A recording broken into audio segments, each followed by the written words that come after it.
the service was only combat was about 3 months.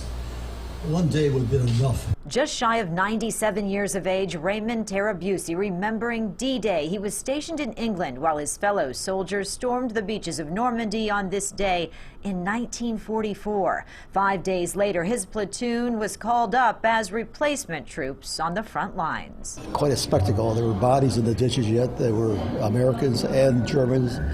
And that was my first impression of what I seen that happened physically. I wasn't too excited about that. Inheriting the gun of a fellow soldier who died, this World War II Army veteran, just 18 years old, would go on to receive 2 Purple Hearts. I sensed that artillery shell coming in, and when it did, I hit the ground and exploded right next to me, like about no more than a foot away. I was covered with dirt and smoke.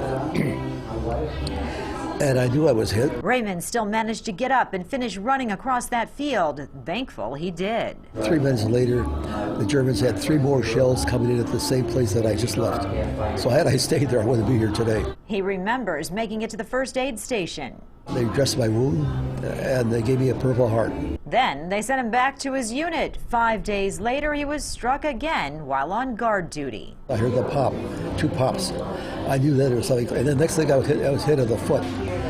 And that was a real wound, and that was, I couldn't walk anymore. I had to be carried away from there. Tarabusi was flown back to England where he recuperated before going back to the front lines once again. It's an experience he still remembers so clearly. The old soldiers never die, they just fade away. And that, but the memories are there like they were yesterday. Memories he talked about on this 78th anniversary of D-Day, one of the few left to tell the stories. I am probably the last guy left in our division. A division comprised of 12,000 men.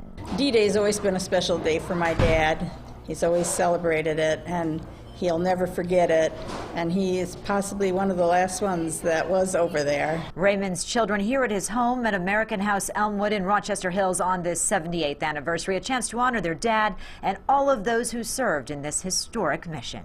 We're proud to have a father that has served in World War II, the greatest generation, and he's still around to talk about it and tell people his story, and it really inspires a lot of people. And we thank him for his service. I was there, I did my job, and that's all I could do. In Rochester Hills, Amy Lang, Fox 2 News.